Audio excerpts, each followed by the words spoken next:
Pues nosotros, si yo me muero, bueno, no se pierde nada.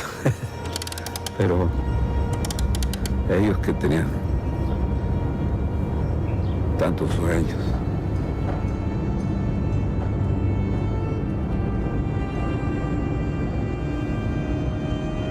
Lo que más me impactó esa noche fue que de pronto vi una columna de soldados que se empezaban a meter al TEC. Ahí en ese momento es cuando se están metiendo al TEC. ¿Está bien? ¿Ya? Está bien, está bien, está bien. ¿Puedes grabar? Agua. No debes grabar. Tranquilo, No, no. ¿Qué estás grabando? Quiero ver qué está pasando para saber si ya se puede, A ver, si borra puede todo. salir o algo. Dura todo lo que grabamos.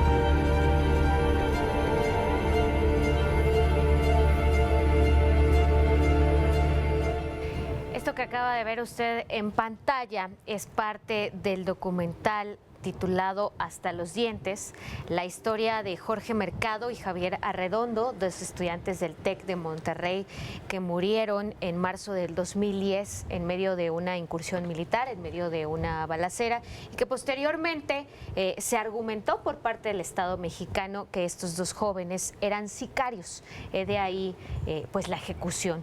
Es una de las muestras más polémicas, más dolientes, que más sensibilizaron a la sociedad mexicana en torno a las ejecuciones extrajudiciales y a la importancia de regular el uso de la fuerza pública. Agradezco que el día de hoy, en este contexto, el día que se aprueba la creación de la Guardia Nacional en la Cámara de Diputados, esté con nosotros Alberto Arnaut. Él es director de esta película, de este documental Hasta los dientes. Alberto, muchas gracias por acompañarnos el día de hoy. No, muchas gracias a ustedes por la invitación. Cuéntanos, bueno, más adelante hablaremos, ustedes proyectaron este documental a los legisladores que el día de hoy aprobaron la creación de la Guardia Nacional, pero cuéntanos, ¿cuál es la historia que muestra la sociedad Hasta los dientes? A los dientes, como lo decías, cuenta la historia de Javier Francisco Arredondo Verdugo y Jorge Antonio Mercado Alonso, dos estudiantes del Tecnológico de Monterrey que fueron brutalmente asesinados por el ejército mexicano en medio de la llamada guerra contra el crimen organizado lanzada por Calderón y perpetuada hoy con la aprobación de la Guardia Nacional. Muy bien. En medio de esta ejecución extrajudicial de lo que tú llamas esta fuerza brutal por parte del ejército, ¿qué hay detrás? ¿Qué hay de fondo que ustedes pudieron constatar, indagar y mostrar en el documento? Sí, bueno, Javier Francisco y Jorge iban saliendo del Tecnológico, ellos eran estudiantes de excelencia académica además, iban saliendo del Tecnológico cuando se encuentran con un enfrentamiento entre el ejército y un grupo de supuestos delincuentes. En ese momento está el enfrentamiento, ellos se resguardan debajo de un puente y cuando acaba el enfrentamiento ellos deciden volver a su institución donde estaban estudiando hasta antes de salir.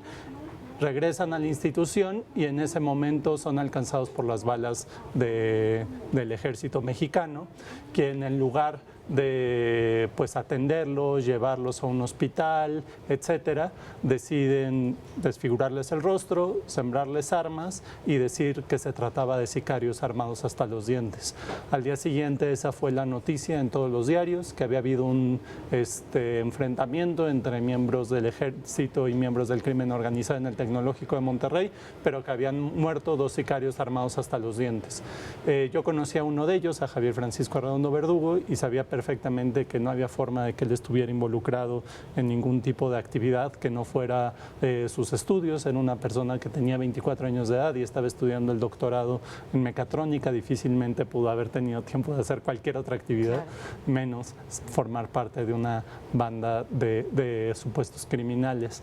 Entonces, lo que muestra, por un lado, el documental es la incapacidad de los militares de realizar labores de seguridad pública, porque en ese momento no pudieron resguardar la integridad de las personas que estaban ahí en ese momento mientras se dio el enfrentamiento y terminaron asesinando brutalmente a estas dos personas.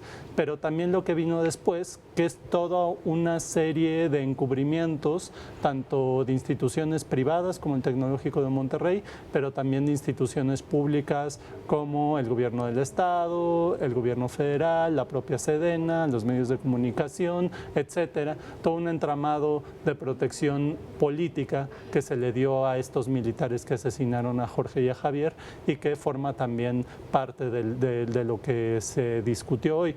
Porque una de las cosas que decíamos justamente en una de las últimas proyecciones es que mientras se le dé más poder al ejército, más difícil va a ser acceder a verdad y a justicia, justamente por esta cadena de mando que hay al interior de la institución, o precisamente como se le llama en la ley. Darle la disciplina al ejército es precisamente darle esta cadena de mando. Claro, Jesús. Alberto, sin duda este documental ha marcado gran parte de la política actual, precisamente refiriéndonos a lo que es ejecuciones extrajudiciales. Y un momento muy importante se vivió cuando lo presentaste frente a legisladores en el Congreso de la Unión durante las audiencias públicas. ¿Cómo se dio este momento? ¿Cómo consideras que incidió en la opinión incluso de legisladores, no solo de oposición, sino de los propios de Morena?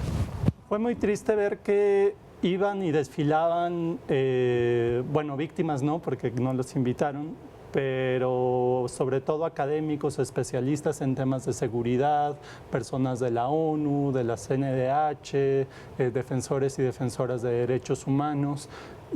Pasaban por esas audiencias y eso no provocó que cambiara en nada la percepción de los legisladores. Es decir, había una unanimidad en contra de la propuesta de Guardia Nacional por parte de todos los especialistas y defensoras y defensores, y sin embargo se insistió en esa propuesta de Guardia Nacional militarizada. Y de eso nos dimos cuenta mientras hacíamos la proyección. Es una proyección, una película muy dura que conmueve y que mueve conciencias. Pensamos que a lo mejor esto podía incidir en el ánimo de algunos legisladores que podían votar en conciencia, pero esto no sucedió. Fue más bien un acuerdo político entre dos fuerzas políticas principalmente, ¿no?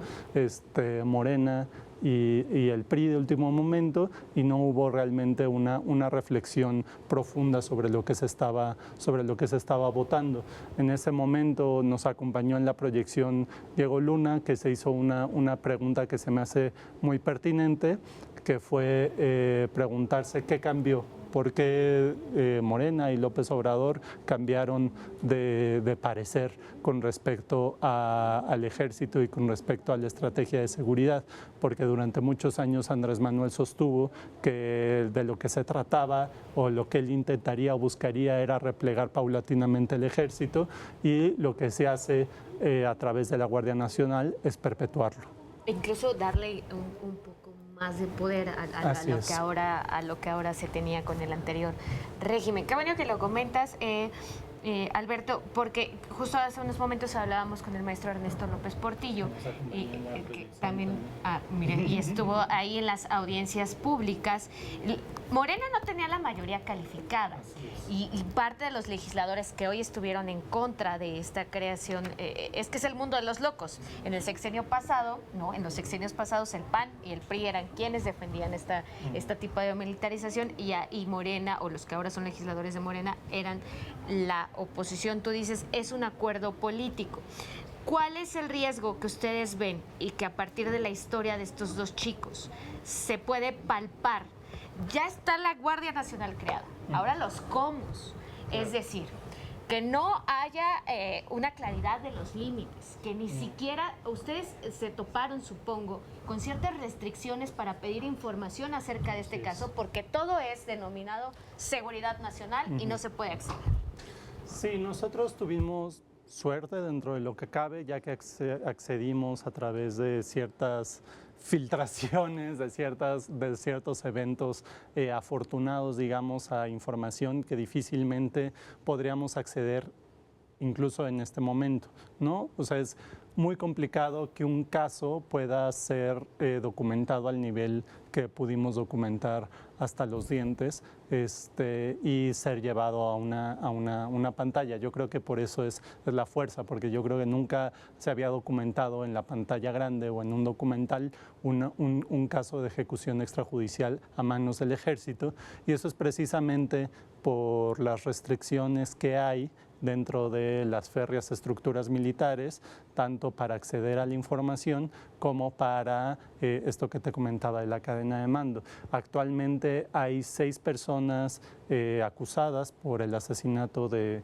Jorge y Javier, 6 militares, pero no sabemos quién dio la orden, porque algo que sí tenemos completamente claro es que en ese momento en Monterrey era un modus operandi esto de asesinar a civiles inocentes, por llamarlos de una manera, civiles inocentes, y en lugar de salvaguardar su vida, sembrarles armas y hacerlos pasar por sicarios armados hasta los dientes.